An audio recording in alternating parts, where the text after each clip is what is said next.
আহ, বাংলাদেশের মানুষ দেখতে পাচ্ছে কিনা জানি না, কারণ খবর পেলাম যে জুমার নামাজের আগে সম্ভবত আম, মোবাইল ডাটা আবার অফ করে দিয়েছে বা ইন্টারনেট আবার নিয়ন্ত্রণ করা হচ্ছে। সোশ্যাল মিডিয়ার ক্ষেত্রেও হয়তো তাই হবে।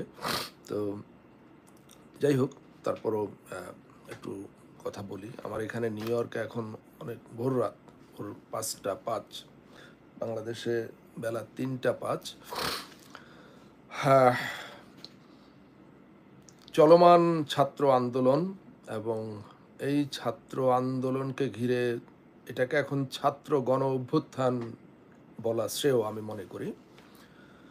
এটাকে মিসগাইড করা বা এটাকে থামিয়ে দেওয়া বা বিভ্রান্ত করবার জন্য ক্ষমতাসীনদের নানামুখী অপচেষ্টার কোনো কমতি নাই, এটা আমরা সবাই জানি এবং লক্ষ্য করছি। তো সেই ধারাবাহিকতায় এখন নতুন আরেক ফাঁদ পাতা হয়েছে, ফাঁদ হাজির করা হয়েছে। এই ফাঁদের একটা গালভরা নাম আছে, বিচার বিভাগীয় তদন্ত কমিশন। প্রথমে একজন বিচারপতিকে নিয়ে 1 সদস্যের করা হয়েছিল, সেটাকে এখন আবার বাড়িয়ে 3 সদস্যের কমিশন গঠন করা হয়েছে।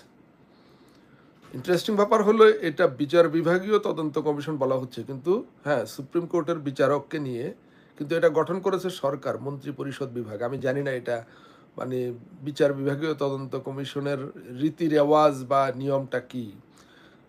এটা তো বিচার বিভাগ তো আলাদা বিভাগ, প্রধান বিচারপতির নেতৃত্বে। বিচার বিভাগীয় তদন্ত কমিশন হলে সেটা তো প্রধান বিচারপতির দফতর বা সুপ্রিম কোর্টের রেজিস্ট্রারের কার্যালয় থেকে হওয়ার কথা। যাই হোক, সেটা হলেও যে খুব মানে বিশ্বাস করবার মতো বিশ্বাসযোগ্য কোনো ব্যাপার সেটা তো না। এখন এই তদন্ত কমিশন একটা, গতকাল বিশেষ করে বৃহস্পতিবার খুব তোড়জোড় দেখা গেছে এই তদন্ত কমিশন নিয়ে। আবার পররাষ্ট্র সচিব বিদেশি কূটনীতিকদের ডেকে ব্রিফ করেছেন।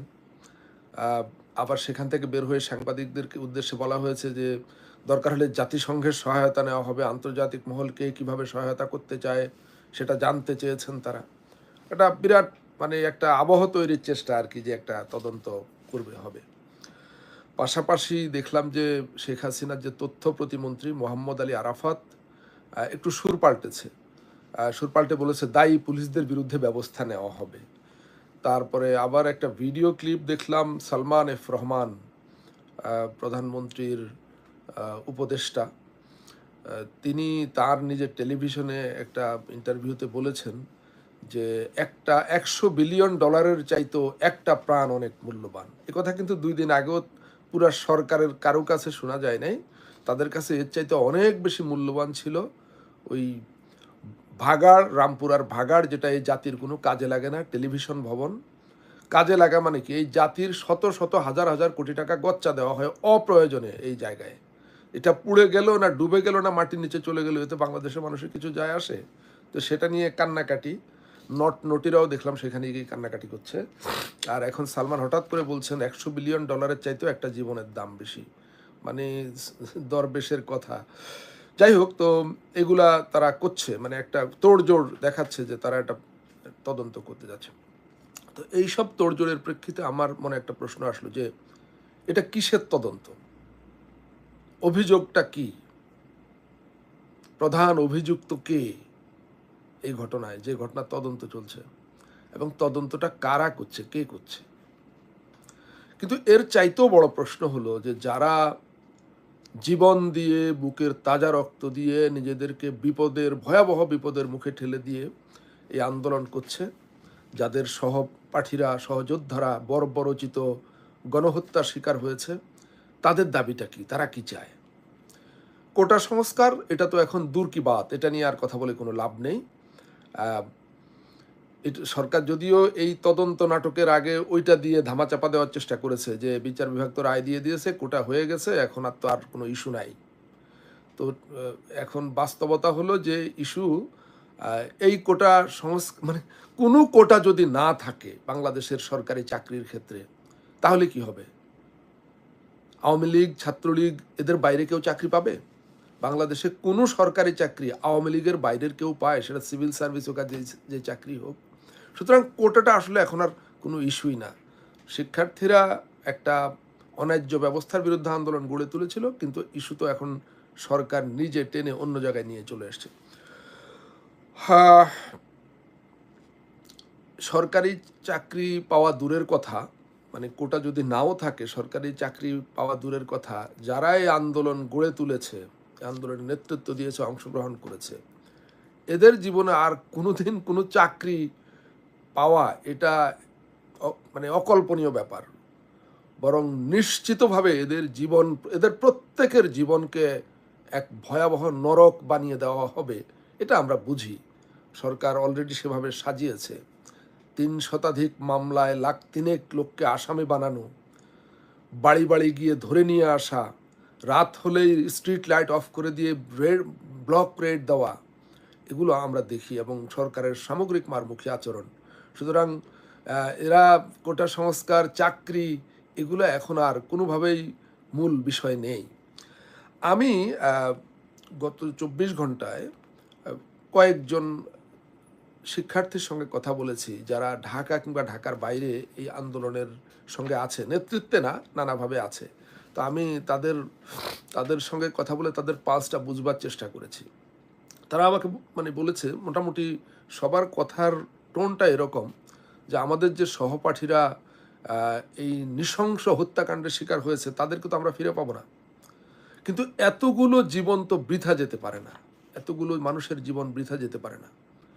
আমরা বরং তাদের জীবনের বিনিময়ে এখন এমন এক বাংলাদেশ চাই, যে বাংলাদেশে আর কেউ অধিকার চাইতে গিয়ে পুলিশের গুলিতে খুন হবে না, আর কখনোই না। পুলিশের গুলিতে নিরীহ মানুষ হত্যা এখানেই শেষ হবে। আমরা এমন এক বাংলাদেশ চাই, এই জীবনের বিনিময়ে কেউ অধিকারের কথা বলতে গিয়ে কেউ নিপীড়নের শিকার হবে না, কেউ রক্তচক্ষুর কবলে পড়বে না। অর্থাৎ তারা এই শত শত তাজা প্রাণের বিনিময়ে, যে প্রাণ নিয়ে নেওয়া হয়েছে, এই প্রাণের বিনিময়ে তারা এক নতুন বাংলাদেশ চান, যে নতুন বাংলাদেশ 1971 সালে মুক্তিযুদ্ধের মধ্য দিয়ে আমাদের হওয়ার কথা ছিল। দুর্ভাগ্যক্রমে গত 52-53 বছর আমরা সেটার ধারে কাছেও পৌঁছাতে পারিনি, বরং আরও অনেক পেছনে, আরও অনেক অন্ধকারে চলে গেছি আমরা জাতি হিসাবে। তাদের মধ্যে বা তাদের সূত্রে এখন গোটা দেশের মানুষের মধ্যে এই আকাঙ্ক্ষা জেগেছে, যে সেই আকাঙ্ক্ষার বাংলাদেশ, সেই নতুন বাংলাদেশ, এই শত শত তাজা প্রাণ যেগুলো কেড়ে নেওয়া হলো, এটার বিনিময়ে আমাদেরকে গড়তে হবে, এই বোধটা তাদের মধ্যে এসেছে। এবং সেই নতুন বাংলাদেশে তারা এই গণহত্যার বিচার চায়, কারণ তারা জানে সেই নতুন বাংলাদেশ না আসলে এই গণহত্যার বিচার কখনো হবে না। এটা তারা আমাদের চাইতে তারা খুব ভালো বুঝে। আমরা তাদেরকে আন্ডার এস্টিমেট আগে অনেক করেছে, আর আন্ডার এস্টিমেট করার কোনো সুযোগ নেই। কিন্তু তাদের এই চাওয়া বা এই আকাঙ্ক্ষার বিপরীতে ক্ষমতাসীনরা কি চায়? ক্ষমতাসীনরা এটা ধামাচাপা দিতে চায়, মানুষের দৃষ্টি অন্যদিকে নিয়ে যেতে চায়, এই ক্ষোভের আগুনকে ছাই চাপা দিতে চায়, এটা আমাদের সামনে পরিষ্কার। এবং সেই ছাই চাপা দেবার চেষ্টার অংশ হিসাবে এই তদন্ত ফাঁদ, এই আন্তর্জাতিক সাহায্য নেবার কথা, এবং এই যে সরকারের দায়িত্বশীল লোকেরা একটু সুর পাল্টানো শুরু করেছে। ওই আরাফাত মন্ত্রী বলছে দায়ী পুলিশের বিরুদ্ধে ব্যবস্থা নেওয়া হবে। পুলিশকে তো দায়ী করা হচ্ছে না, আর পুলিশ কেন, এখানে মূল দায়ীকে, মূল অভিযুক্তকে, সে আলোচনায় যাচ্ছে না। আবু সাইদের হত্যার ঘটনায় যে মামলা করা হয়েছে, ওর সবচাইতে আরেকটা পয়েন্ট ভুলে গেছি, যে এই যে তদন্ত করা হচ্ছে, কমিশন করা হয়েছে বিচার বিভাগীয়, এই তদন্ত কমিশনের টার্মস অফ রেফারেন্স, মানে তারা কি কাজ করবে, কেন এটা করা হয়েছে, মন্ত্রিপরিষদ বিভাগ জারি করেছে, সেটা আমরা একটু দেখি। এখানে বলা আছে যে তারা তদন্ত করবেন,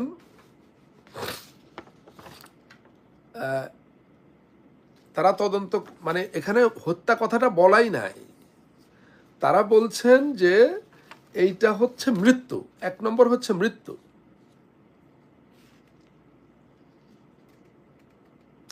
মৃত্যু, সহিংসতা, অগ্নিসংযোগ, লুটপাট ও সন্ত্রাসী কর্মকাণ্ড। আবার লক্ষ্য করুন, এই তদন্ত কমিশনের টার্মস অফ রেফারেন্স বা কার্যপরিধি হলো কি তদন্ত করবে? মৃত্যু। কোনো হত্যার তদন্ত করবে না তারা, তারা এটাকে হত্যা বলে স্বীকৃতি দিচ্ছে না, মানছেই না। তারপরে সহিংসতা, মানে বোঝাই যাচ্ছে ছাত্রদের বিরুদ্ধে তদন্ত করবে। অগ্নিসংযোগ, ছাত্রদের বিরুদ্ধে তদন্ত করবে। এই সমস্ত নাশকতা সরকারের এজেন্টরা করেছে। পরিষ্কারভাবে বলে রাখি, এই বড় বড় নাশকতা যেগুলো, এই মেট্রো রেল, এই টেলিভিশন ভবন এবং অন্যান্য স্থাপনায়, এগুলো সরকারের এজেন্টরা করেছে এই ছাত্রদের ফাঁসানোর জন্য, তাদের আন্দোলনকে বিভ্রান্ত করার জন্য, মিসগাইড করবার জন্য, উদর পিণ্ডি বুদর ঘাড়ে চাপানোর জন্য। কিন্তু এখন এই তদন্ত তাদের বিরুদ্ধে হবে। অগ্নিসংযোগ, লুটপাট, ছাত্রদেরকে লুটেরা বানানো হবে এই তদন্তের মাধ্যমে, সন্ত্রাসী কর্মকাণ্ড। তাদেরকে যে সন্ত্রাসী বানানো হবে এটা তো শেখ হাসিনা গত পরশুদিন ভারতের হাই কমিশনারকে বলেই দিয়েছে। আপনারা দেখবেন সংবাদপত্রের শিরোনাম হয়েছে, আমি সুনির্দিষ্টভাবে দ্য বিজনেস স্ট্যান্ডার্ড পত্রিকার প্রধান শিরোনাম, শেখ হাসিনা বলেছে এটা ছিল terrorist attack. Terrorist attack, terrorist attack মানে হচ্ছে সন্ত্রাসবাদী হামলা, সন্ত্রাসী হামলা না, কিন্তু শেখ হাসিনা এদেরকে সন্ত্রাসবাদী বানিয়ে দিচ্ছে। এখন টার্মস অফ রেফারেন্সে এই তদন্ত কমিশনের বলা হয়েছে সন্ত্রাসী ঘটনার তদন্ত করা হবে।